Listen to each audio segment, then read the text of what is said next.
needed for an atomic clock.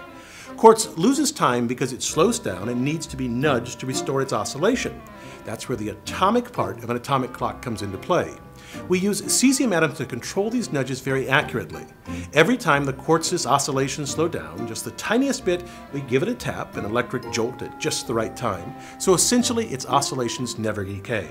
Let me show you how we use cesium to do this. The atoms in pure cesium exist mostly in two slightly different forms, a low energy form and one with just a bit more energy. For an atomic clock, these two states have two properties critical to making a clock. One, they can be separated by a magnet, and two, the lower energy atoms can be converted to the higher energy ones if we bombard cesium with the right radiation. Engineers tie the slowing down of the quartz vibrations to the precise wavelength of the bombarding radiation to create a feedback loop. Let me show you how. In an oven, we heat cesium chloride to create a gaseous stream of cesium ions.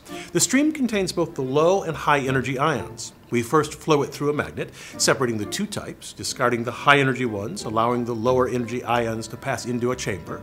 Inside the chamber, we bombard the ions with just the right wavelength radiation to make them jump to higher energy.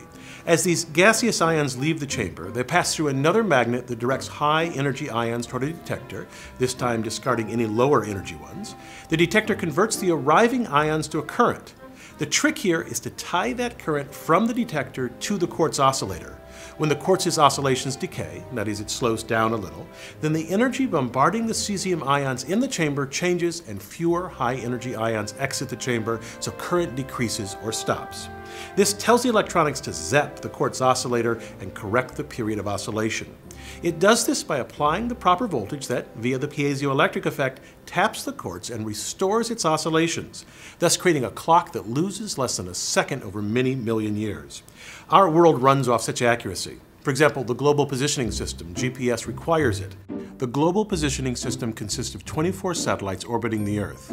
A GPS receiver uses the position of 4 of these satellites to locate itself, 1 to correct the time on the receiver, and 3 to locate its position. Here's how it works.